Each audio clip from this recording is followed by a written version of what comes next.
Bueno, voy a hacer una lectura de un ensayo propio, pero lo voy a compartir en un video de YouTube.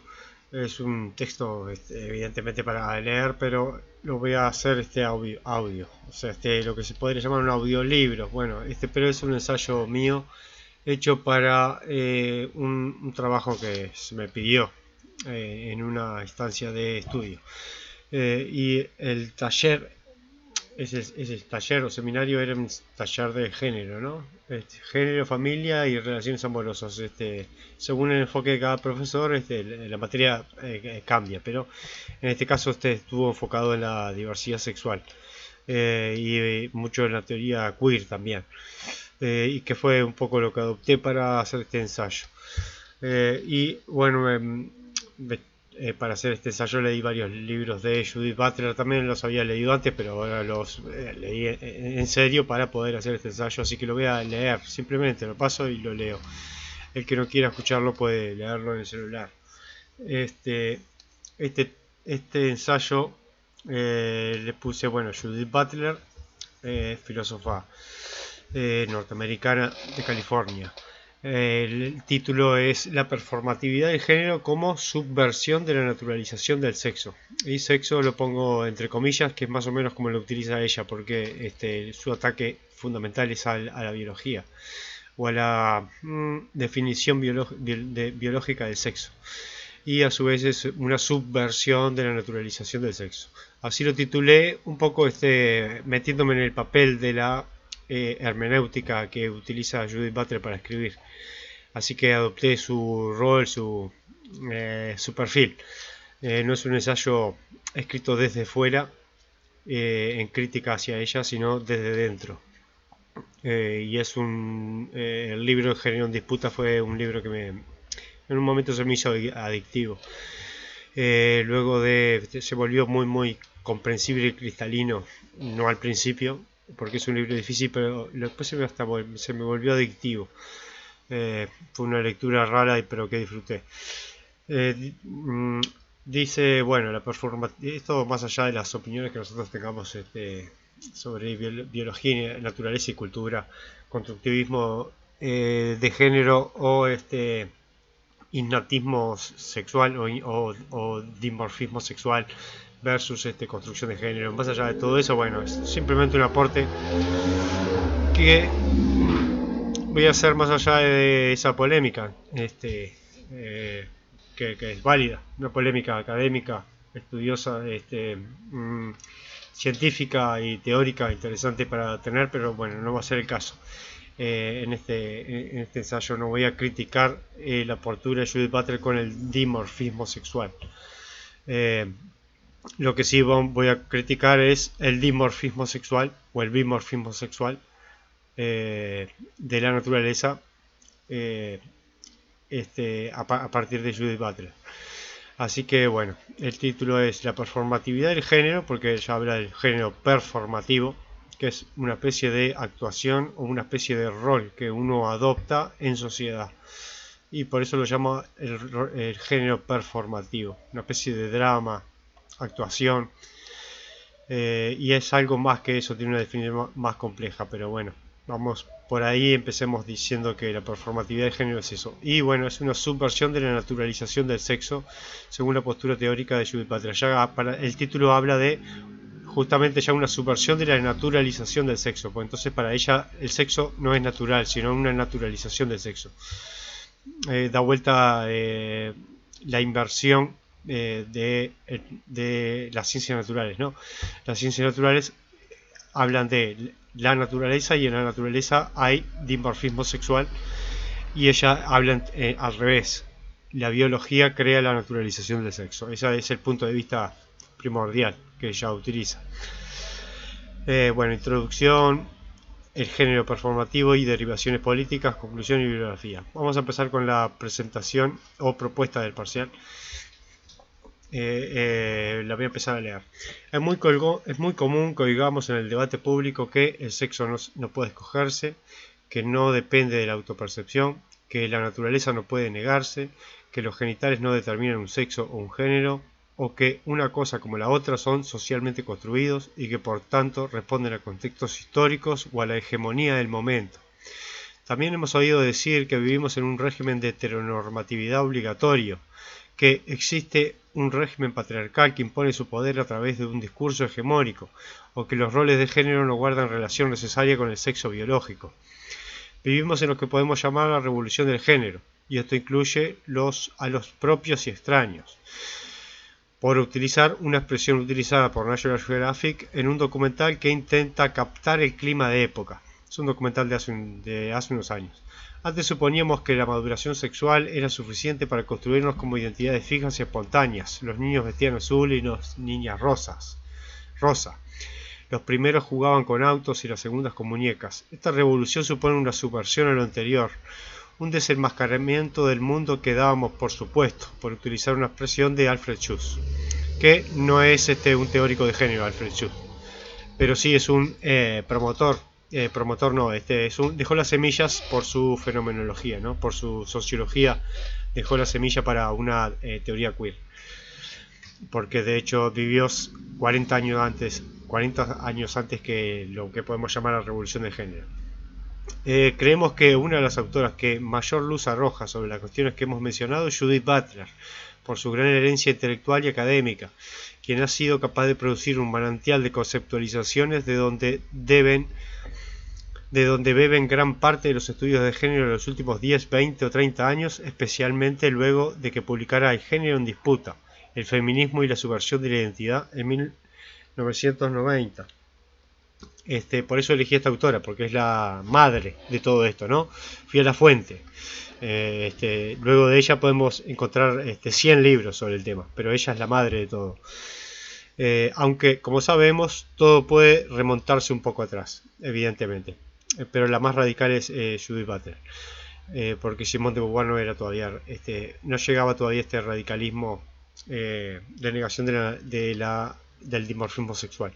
Si bien no creemos que la revolución del género pueda deberse a una sola persona, ni mucho menos a una obra filosófica concreta, por lo demás densa y de difícil lectura para el público en general, sí creemos que Butler tuvo la capacidad intelectual para recoger el espíritu de los tiempos e incluso para darle un nuevo destino, o al menos abrir un abanico más amplio de posibilidades intelectuales para pensar nuestra identidad. Eso es cierto, Butler es muy popular y las teorías de género son muy populares, pero no los libros de Judith Butler, que son muy difíciles. Lo que surgen es, claro, yo fui a la fuente, me interesó leer la fuente porque ella reflexiona profundamente sobre estos temas que en la calle o en el lenguaje vulgar se convierten en eslogans, que uno luego los ubica en los textos de Butler.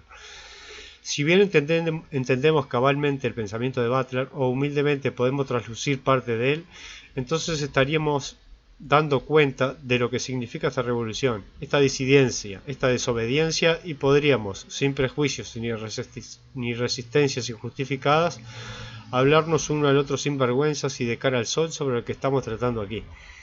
He recogido como título para este trabajo la performatividad del género como subversión de la naturalización del sexo, según la postura teórica de Judith Butler, inspirado en uno de los pasajes de la conclusión final de El género en disputa, en que la autora declara que su tarea llevada a cabo es una exigencia por realizar una genealogía crítica de la naturalización del sexo y del cuerpo en general. Seguidamente trataremos las derivaciones políticas que supone su posición teórica, las posibilidades de politizar las relaciones íntimas y los vínculos amorosos. Esto quiere decir someterlos a la reflexión pública. Por eso todo el apartado de derivaciones políticas es lo que implica que se haya vuelto público y que esté en boca de todos, de propios y ajenos, como dije más adelante. Bueno, introducción. En este trabajo final del Seminario de Género, Familia y Relaciones Amorosas ahondaremos en la postura teórica sostenida por la filósofa estadounidense Judith Butler, de California, según la cual el sexo siempre fue género. Esta es una frase de leitmotiv que podemos guardarla, registrarla, que significa cosas muy profundas en su filosofía, según la cual el sexo siempre fue género. Creemos que la sentencia, que solo viene a sintetizar el recorrido realizado tras un profundo análisis, inaugura un nuevo campo de reflexión sobre la construcción de la subjetividad, que a diferencia de los estudios anteriores rompe con toda visión esencialista o naturalista de la identidad de género. Si para Simone de Beauvoir el sexo todavía era una marca perpetrada por la naturaleza en el cuerpo, sobre el que luego las normas sociales operaban para convertir ese cuerpo en mujer, es decir, en género, para Judith Butler la misma marca sexual es anterior al discurso científico. De allí que afirme que el sexo quizás esté tan culturalmente constituido como el género, de modo que siempre fue género. Según esta posición, los sexos naturales son igualmente construcciones sociales que nacen de un régimen de verdad que los señala como tales. Régimen de verdad, esto también es un concepto importante que también utiliza Foucault. Régimen de verdad. El proceso es inverso al que se sostiene desde la práctica médica. Son las categorías binarias de hombre-mujer del discurso científico las que determinan que un cuerpo sea sexuado en una vía o en otro, es decir, que sea determinado como masculino o femenino. Según este discurso, la mujer nace femenina como el hombre masculino, y luego la maduración biológica moldeará el género más o menos imperfectamente. Butler se coloca en el final de este discurso para ubicarlo en el principio, invirtiendo la secuencia de lo que está antes y después. El discurso científico binario es anterior a la naturaleza de los sexos. Es preexistente con respecto a la esencia del cuerpo y a la materialización sexuada. En el debate televisivo Chomsky-Foucault, por establecer un paralelismo que viene perfectamente al caso, el primero se coloca en la primera parte de la secuencia y el segundo, al igual que Butler, en la parte final para invertirla. Decía Foucault desconfiar de que la naturaleza humana hablara por sí misma y sostenía que la propia noción de naturaleza humana había sido una invención analítica reciente. Butler va a utilizar el mismo razonamiento que el de su maestro Foucault para emplearlo en el estudio de la genealogía de los sexos. En este sentido, no hay mujer u hombre si no hay antes un discurso, una normatividad que les dé nombre y los haga aparecer como cosas. No es opuesta a la oposición de Foucault y Butler la cita que aparece en Cuerpos que importan de uno de sus maestros, sino su principal. Cuerpos que importan es otra obra de Judith Butler, la segunda, que siguió a Género en Disputa. A uno de sus maestros, sino su principal, escrita por Jacques Derrida. No hay ninguna naturaleza, solo existen los efectos de la naturaleza, la desnaturalización o la naturalización. Luego digamos que Chomsky ubica el lenguaje en la biología. Por eso el debate de Chomsky-Foucault es importante, porque Chomsky sería, desde la postura de Butler, sería biologicista. El lenguaje, que sería cultura, es biológico, porque nuestra evolución biológica produjo la lengua generativa, la gramática generativa, y la gramática generativa no es cultural, sino que es biológica. Entonces ahí es que se opone a Foucault, porque Chomsky defiende la naturaleza humana y Foucault no. No la defiende como si no es un discurso, sino es como un discurso impuesto por filósofos, por científicos. Chomsky podría haber sido más duro con Foucault también, no sé, no fue fuerte en ese sentido y lo dejó pasar. En este sentido no hay mujer u hombre si no hay antes un discurso, una normatividad. Bueno, este dilema coloca a la biología y a las ciencias naturales en el mismo orden que la del discurso filosófico y las convierte en herramientas del lenguaje. Les quita toda pretensión de neutralidad presocial adjudicándoles una intencionalidad política. Ya en este trabajo analizaremos las derivaciones políticas. En todo caso, las ciencias naturales naturalizan la naturaleza. Esta es la idea de Judith Butler. Las ciencias naturales naturalizan la naturaleza. O sea, es un hecho cultural. Culturalmente convierten la naturaleza en naturaleza. Lo natural en naturaleza. Y el constructivismo las desnaturaliza. De esta manera, bueno, de acá vienen los términos de desnaturalizar tal y tal cosa, desnaturalizar tal otra. Bueno, de estas primeras líneas podemos entresacar que la categoría de sexo no es ni invariable ni natural, es decir, la materialidad del sexo, de la que parte el discurso naturalista de la constitución del género, más bien es una utilización específicamente política de la categoría de naturaleza que obedece a propósitos de la sexualidad reproductiva. Como consecuencia, el género no es esto es citado, como consecuencia, el género no es a la cultura lo que el sexo a la naturaleza. El género también es medio discurso cultural a través del cual la naturaleza sexuada o un sexo natural se forma y establece como prediscursivo, anterior a la cultura, una superficie políticamente neutral sobre la cual actúa la cultura. Justamente es lo que sostiene Chomsky, que la gramática generativa es precultural, es prediscursiva, está antes, porque es naturaleza humana pura. Y aquí topamos con una de las claves que nos deja el pensamiento de la filósofa estadounidense. El sexo no es lo natural y el género lo construido sobre él, sino que lo natural mismo ha sido moldeado por una normativización anterior, lo que Butler identifica con el prediscurso. Es decir, el género se constituye a través de relaciones de poder dentro de un marco normativo de prácticas sexuales que actúan sobre el cuerpo. El género sería la intersección en el tiempo de las disputas sociales o de discursos dialécticos. De otra manera lo había dicho Nietzsche en Más allá del bien y del mal, otra de los padres y maestros de Judith Butler, antecesor de Genealogía de la Moral, libro tan caro a Butler como a otro de sus maestros, Foucault, cuando escribió que, dice Nietzsche, no existen fenómenos morales sino interpretaciones morales de los fenómenos. Es lo mismo pero convertido en una interpretación de la naturaleza del sexo. En este primer párrafo hemos delineado a grandes rasgos el gran giro copernicano que supone la posición teórica de Judith Butler con relación al género y a la genealogía desencializada de los sexos.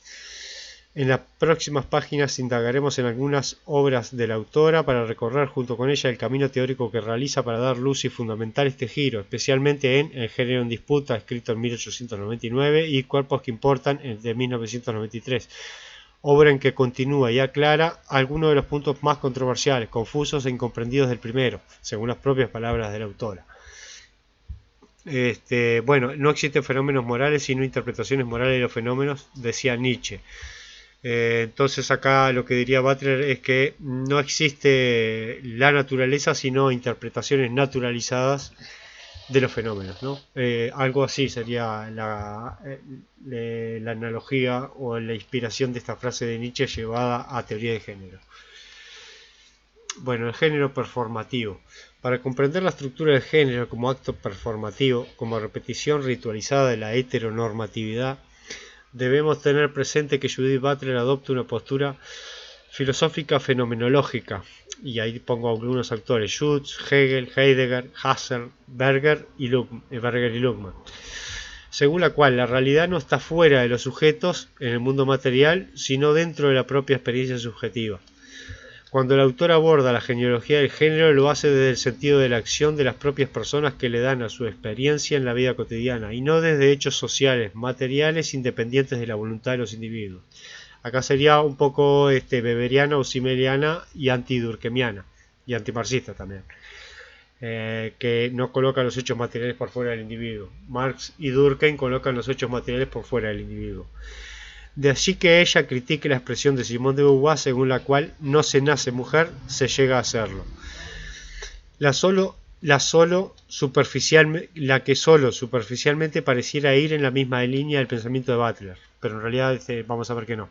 Cuando Butler profundiza en la naturaleza de la expresión de Beauvoir, concluye que la filósofa existencialista todavía considera el ser mujer como una dotación de la naturaleza y que en todo caso llegar a ser mujer es adoptar exteriormente los rasgos femeninos que corresponderían a una persona de ese sexo. Butler, contrariamente, va a decir el sexo, quizás, siempre fue género, incluso el que está dotado por la información biológica. Podríamos simplificarlo en una oración como la siguiente: no es la materialidad del sexo lo que determina el género socialmente construido, sino que es el género el que determina el sexo.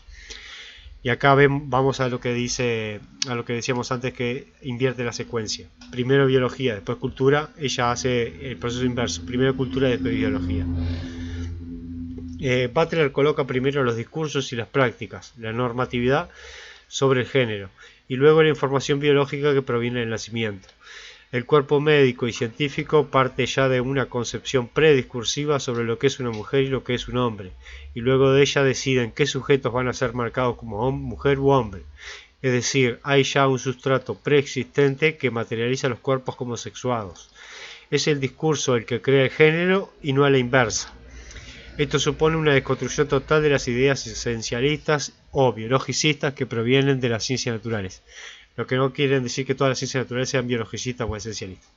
Butler diría que sí, pero yo leo muchas ciencias naturales y no son biologicistas, en el sentido de que en el que ella los interpreta. Pero está bien, ella ciencias naturales no le interesa.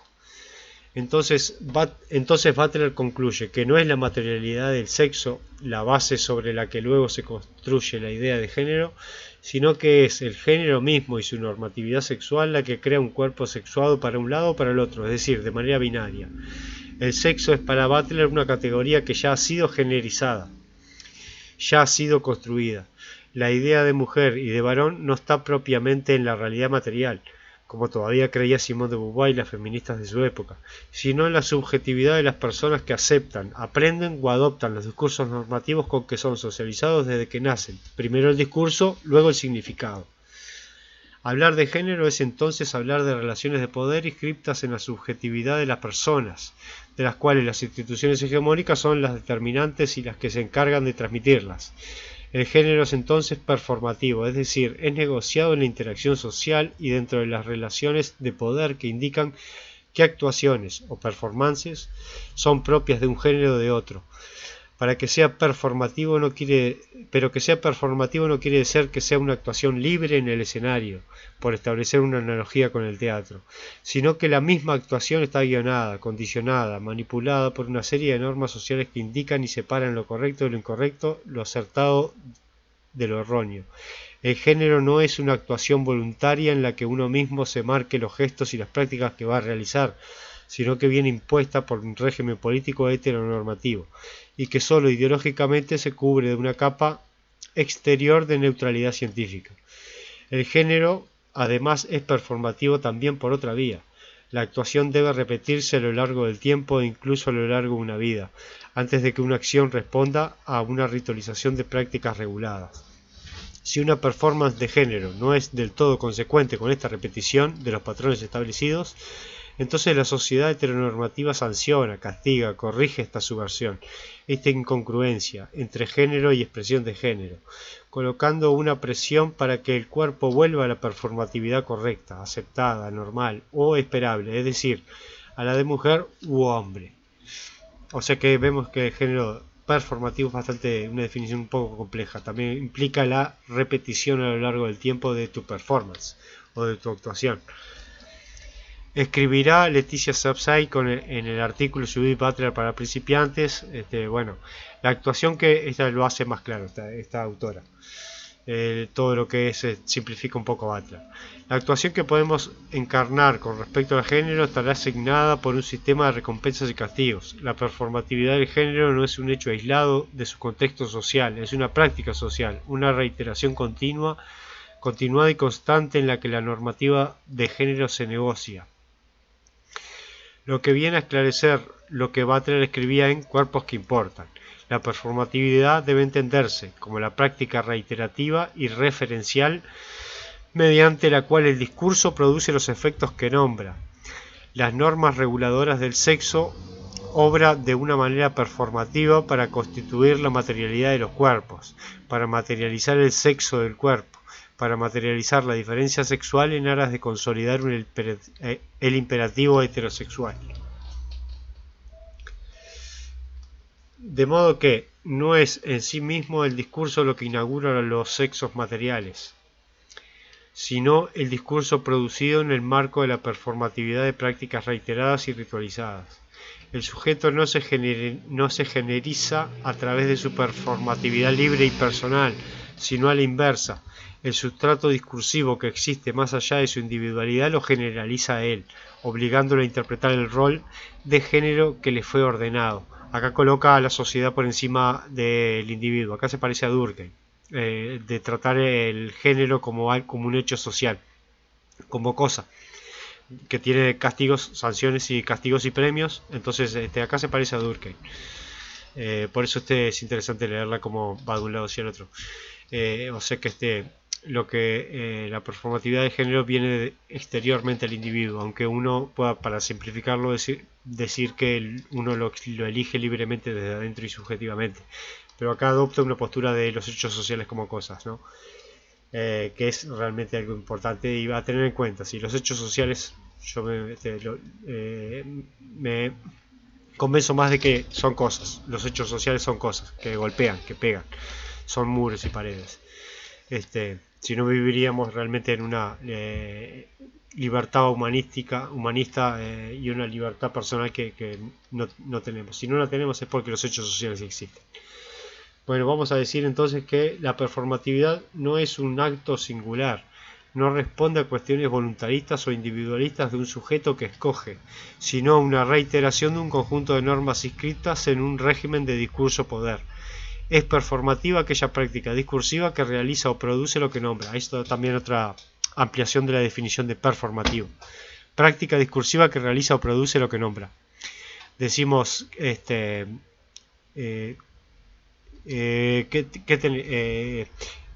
tu hijo es niño o niña, y vos decís es niña, entonces ahí ya estás generando una práctica discursiva performativa. Decís es niño, entonces produce lo que nombra, produjo el niño, es lo que diría Butler.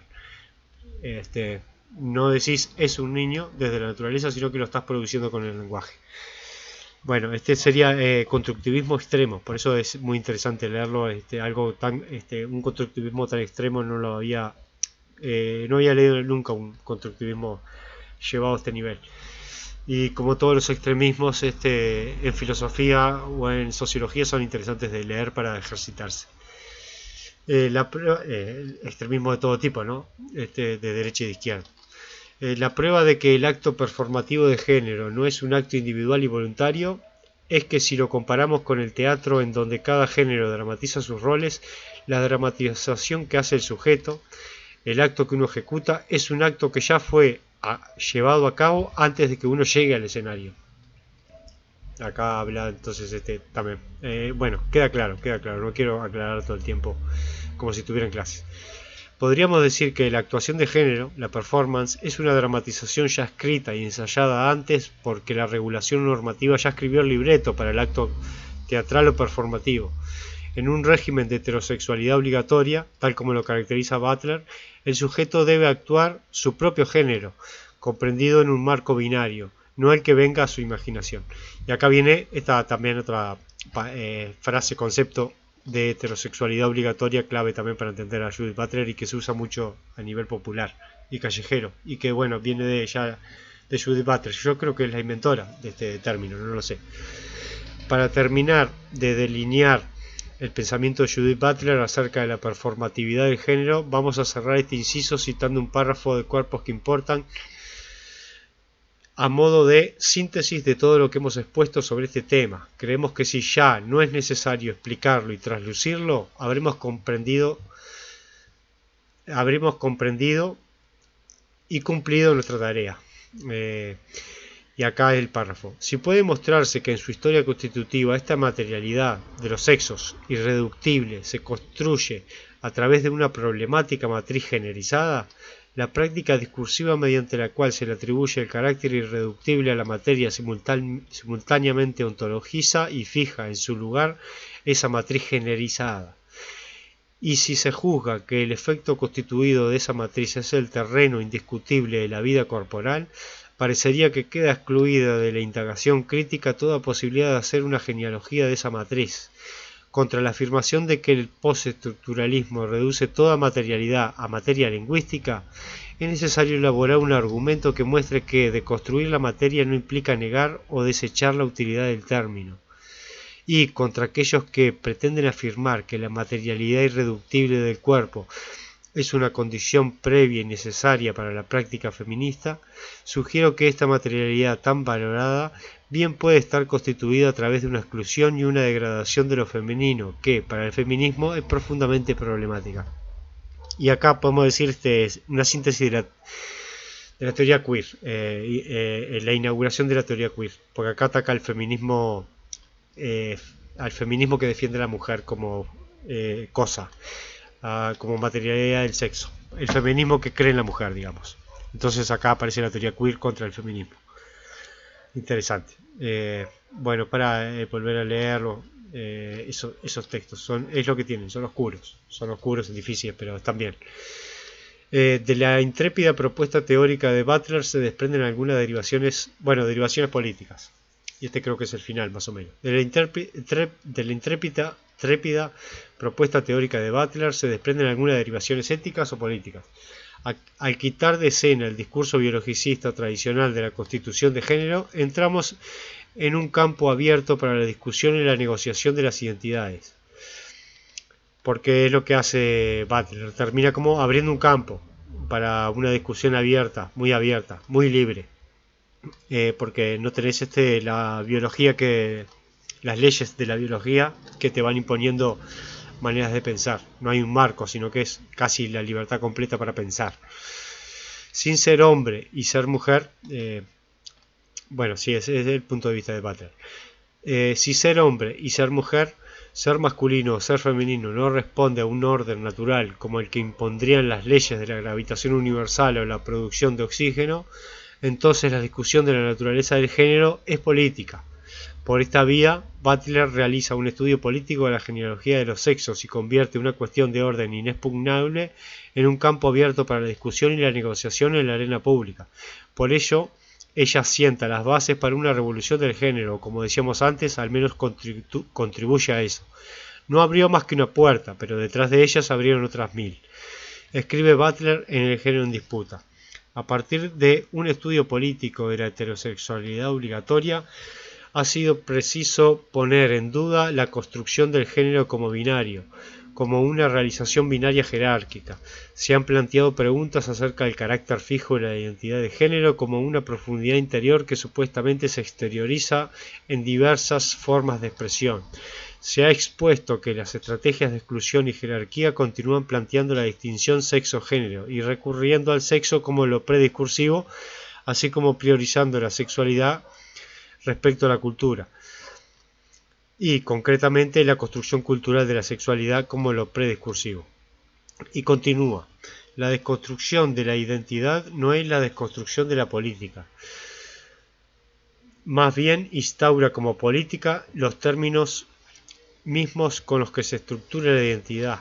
Si las identidades ya no se establecieran como premisas de un silogismo político, y si ya no se creyera que la política es una serie de prácticas derivadas de los supuestos intereses que incumben a un conjunto de sujetos preconcebidos, seguramente nacería una nueva configuración de la política a partir de las ruinas de lo anterior. Las configuraciones culturales del sexo y el género podrían entonces multiplicarse, o más bien su multiplicación actual podría estructurarse dentro de los discursos que determinan la vida cultural inteligible, derrocando el propio binarismo del sexo y revelando su antinaturalidad fundamental. Bueno, y de acá viene en lo que hablamos de miles de géneros, cientos de géneros, identidades de género que no son solamente 3 o 4 o 5, sino que pueden ser 60, 70, es casi un infinito como los colores, ¿no? Convierte la identidad de género en infinito como los colores. Entre el rosa y el rojo hay muchos matices y también hay muchos matices entre el bisexual y el heterosexual, o el bisexual y el homosexual. Hay muchos matices entre medio. Llegamos así, por intermedio del carácter político inherente a las construcciones naturalistas del sexo, a una desnaturalización del género como tal. De nuestra imagen retórica de una puerta que abre 1000 puertas, se manifiesta claramente en la expresión de la cita anterior en torno a que las configuraciones culturales del sexo y el género podrían entonces multiplicarse. Las derivaciones políticas de hecho yo conozco una persona, por ejemplo, que yo la definiría como bisexual, pero si le preguntas a él no se define como tal, tiene otra identidad de género. Así que es un poco lo que está hablando Butler. Él no se considera bisexual, aunque yo desde mi saber más o menos de manejar 4 o 5 géneros básicos, yo para mí es bisexual, pero él tiene otra identidad de género. Bueno, no he profundizado mucho con él, tendría que preguntarle un poco más de qué se refiere. Las derivaciones políticas de la desnaturalización del las derivaciones políticas de la desnaturalización del ya no del género, sino del sexo, son mucho más amplias de las que planteaba la teoría feminista anterior, que todavía mantenía la dualidad sexo-género o naturaleza-cultura. Entonces la identidad aparece como una página en blanco, o al menos ofrece la posibilidad política para ello, ya que Butler sitúa la política en torno de las instituciones que regulan y desregulan la identidad. Si esto funciona así, entonces la acción política consciente puede incidir en los agentes de poder que fundamentan las distintas configuraciones culturales de género. Ya en el prefacio escrito en 1999 en El género en disputa, la autora misma indica que la tesis de la performatividad del género es al mismo tiempo una teoría sobre la capacidad para la acción política, ya que traslada la discusión sobre la formación de las identidades desde las ciencias naturales y la psicología a una discusión acerca de las jerarquías y de las relaciones de poder. Por esto podríamos decir que vivimos en un tiempo de identidades politizadas. Lo doméstico, lo familiar, lo privado, lo personal se somete a la esfera pública. Amén de la situación que planteamos, viene a coincidir la idea misma de la performatividad del género, que en su propia definición se halla la necesidad de la repetición de la norma reguladora, el ideal regulatorio, debido a lo cual el sistema de repetición de la performatividad es entonces inestable, porque puede interrumpirse. De hecho, si los géneros madurasen naturalmente sobre la materialidad del sexo, entonces este proceso sería espontáneo, continuo y natural, como el crecimiento de plantas o de fenómenos atmosféricos. Gracias a esta muestra, gracias a que muestra fragilidad, o sea, el género performativo, dice Butler, esta incesante repetición de normas es posible actuar políticamente para desviarlo, subvertirlo, es decir, politizarlo. Y ahí viene la frase también de todo lo político sexual, todo lo sexual es político, lo personal es político, otra máxima feminista. Es posible actuar políticamente para desviarlo, subvertirlo, es decir, politizarlo. Fijémonos entonces que claro se vuelve este párrafo de cuerpos que importan y que ya en 1993 adelantaba mucho de los fenómenos actuales. La movilización de las categorías de género dentro del discurso político se caracterizará de algún modo por las inestabilidades mismas que tales categorías efectivamente producen y rechazan. Aunque los discursos políticos que movilizan las categorías de identidad tienden a cultivar las identificaciones en favor de un objetivo político, puede ocurrir que la persistencia de la desidentificación sea igualmente esencial para la rearticulación de la competencia democrática. En realidad, es posible que tanto la política feminista como la política queer politics, se movilicen precisamente a través de prácticas que destacan la desidentificación con aquellas normas reguladoras mediante las cuales se materializa la diferencia sexual. Tales desidentificaciones colectivas pueden facilitar una reconceptualización de cuáles son los cuerpos que importan y qué cuerpos habrán de surgir aún como materia crítica de interés. Esta posición de Butler que subvierte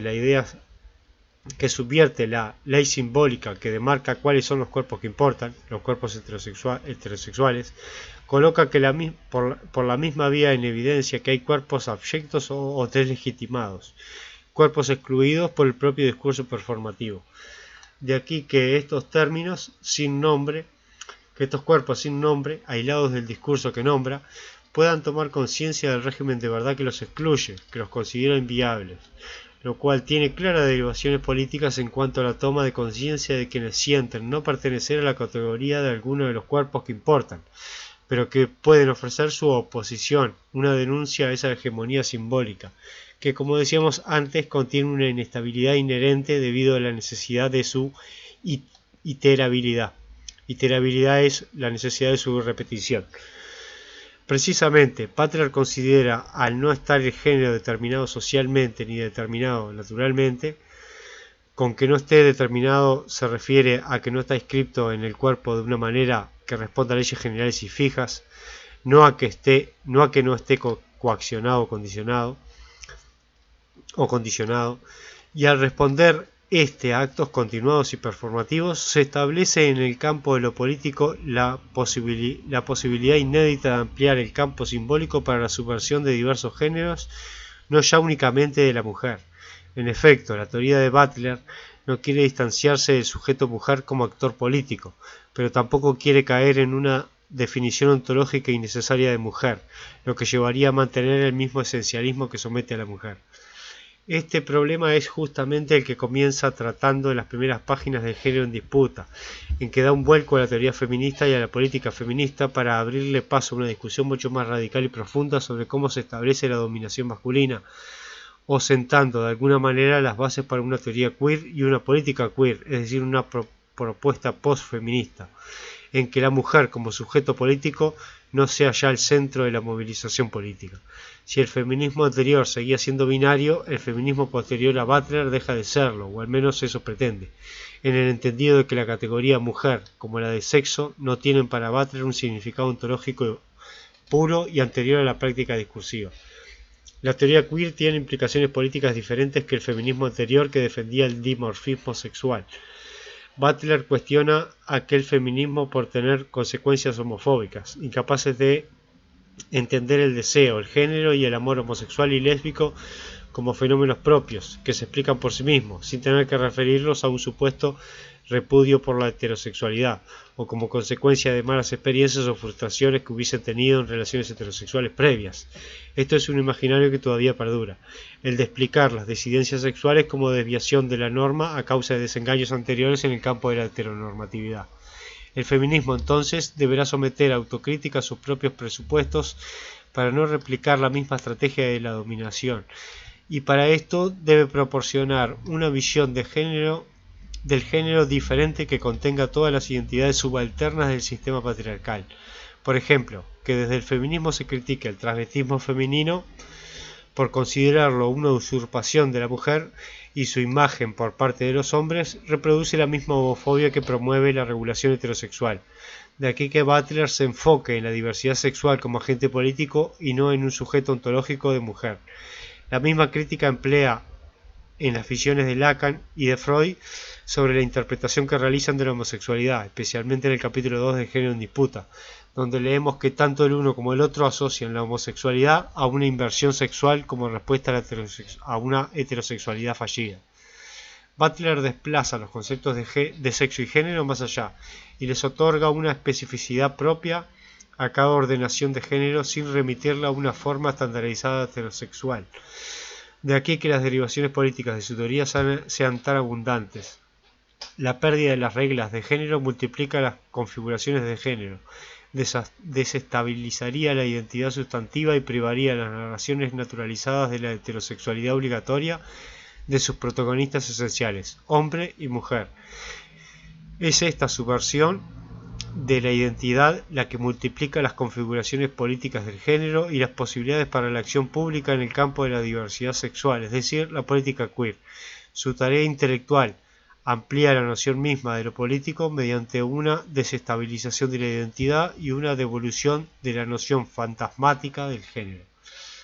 Y ahora, conclusión. La exposición de Butler sobre los medios sociales de los que nace la construcción de género y de la identidad es sumamente radical y novedosa. No se atiene a develar meramente los elementos superficiales de la dominación, sino que asalta directamente lo más profundo de ella.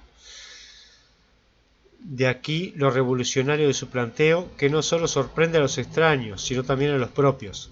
Butler lleva la problematización del género mucho más lejos de lo que lo hicieron sus predecesores, Simone de Beauvoir, Monique Wittig, Kate Millett o Michel Foucault, convirtiendo en un tema abierto para la discusión pública el mismo esquema del dimorfismo sexual sustentado por las ciencias de la naturaleza. Si antes discutíamos el género como una categoría cultural, la discusión era mucho más inocente, pero a partir de Butler discutimos la propia naturaleza de los sexos. La discusión se vuelve mucho más profunda, y este es el tema que especialmente yo quería abordar.